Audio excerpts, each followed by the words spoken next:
Akalain nyo yun, mula sa Akabani na kinakabahan ako kung aabot hanggang sa Shibuya at sa kainan, syempre matik yan, nakarating tayo sa pupuntahan natin. Hey loves, Ohio, na-miss ko kayo. Akalain nyo yun, part 3 was up. Pasensya na, naputol yung vlog natin na to dahil isiningit ko muna yung birthday and illumination vlog natin. From the famous Nikko Shinkyo Bridge to Nikko Toshogu hanggang sa Daira Ropeway. Napakarami talagang destinasyon ng mga baby girl na yan. Akala namin hindi kami aabot sa lahat dahil nga sa unang pinuntahan pa lang namin pak na at halos maubusan pa nga kami ng oras kaka-picture dahil sobrang worth it niya. As you can see, naglalakad kami. Kung hindi ako nagkakamali, nasa 15 minutes walk din mula dun sa pinagparkan namin yung huling destination natin for today's video. Makikita nyo naman sa mga pagmumukha namin at sa mga gayak namin kung gaano kalamig nung araw na yan. Grabe. What's up, beautiful baby girls? Grabe, ang gaganda naman ng mga ate ko girl na yan. In-enjoy na nga lang namin yung paglalakad kahit na talaga namang nanginginig na lahat ng pwedeng manginig sa amin dahil sa sobrang lamig niya. Nadaanan pa nga natin yung Nikko Natural Science Museum.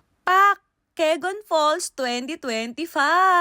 By the way, loves, meron nga pala kayong choice kung gusto nyong mag-elevator. May bayad siya, 600 yen kung hindi ako nagkakamali. Pero kami pinili na lang naming maghagdan dahil sabi ng tour guide and driver namin, halos iisa lang naman yung makikita namin. Here's a shout out. Maraming salamat po pala, Move with Ease Japan. Sobrang smooth ng transaction sa inyo. By the way, loves, hindi to sponsored vlog ha. Ang gaan-gaan lang talaga na travel with them. Oh my God, my heart is full. Finally, we're here. The Kegon Falls. Imagine niyo na lang kung inabot namin yung autumn kung gaano siya kaganda kasi hanggang ngayon nga lipas na yung autumn pero napakaganda pa rin niya. At dahil nga nandito na tayo, matik yan, hindi natin palalagpasin ang pag-emote at ang pag-aura. Maraming salamat Ate Remy for taking videos and photos. Love you! At dahil nga last stop na natin for today's vlog, matik yan, nangahanapin natin sa bawat destination ay ang mga pasalubong. Kauna-unahan na yung yume o yung mga kilalang bagay at pagkain sa lugar na yon. Pero number 1 sa puso namin ang ref magnet. Nakakatuwa lang kasi napakaraming options kaya napakarami ding nabili ng mga yayamanin kong kasamahan. At sabi nga nila, expect the unexpected. Kaya naman, na-meet namin yung dati naming kasamahan na si Ate Tere. Grabe. Akalain nyo ba namang sa lawak ng Japan, dito pa talaga kami magkikita? At tinreat niya pa nga kami. Maraming salamat Ate Tere. Grabe, pok naman ang lipstick ng bakla niyong lingkod. Yung mga oras na to, literal na chill na lang. Though may isa pa tayong pupuntahan, pero ilang minutes na lang mula dito sa Kegon Falls. Kaya naman, hindi na tayo nagmamadali. In-enjoy na namin lahat ng bagay. Bakit nga ba kapag nagagala tayo, napakabilis talagang matapos ng araw, napakabilis ng oras. Pupunta na nga tayo ngayon sa G7 Nikko. Bibigyan ko lang kayo ng trivia. Sobrang natuwa lang ako sa place na to. G7 Nikko refers to the 2023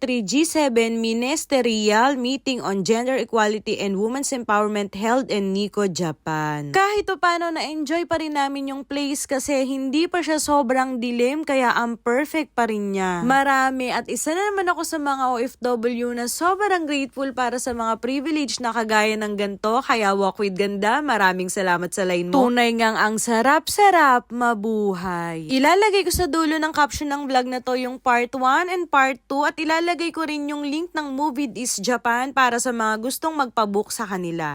Uuwi talaga tong may pilay. Uuwi siyang may pilay sa akin mamaya. Kung ni-record mo, may ebidensya ka na. Attorney, ano po yung masasabi niyo sa case ngayon? Parang hindi ko siya kayang ipaglaban ngayon. Pagod ako. Attorney, tingin niyo ba kaya niyo pong ipanalo yung kaso ngayon? Pipinayang kita. Sinasabi ko sa'yo, ang payat-payat mo. Nakabigyo yan? Totoo. Thank you so much love for watching. Keep safe. Love you. God bless. Bye-bye. Enjoy, loves.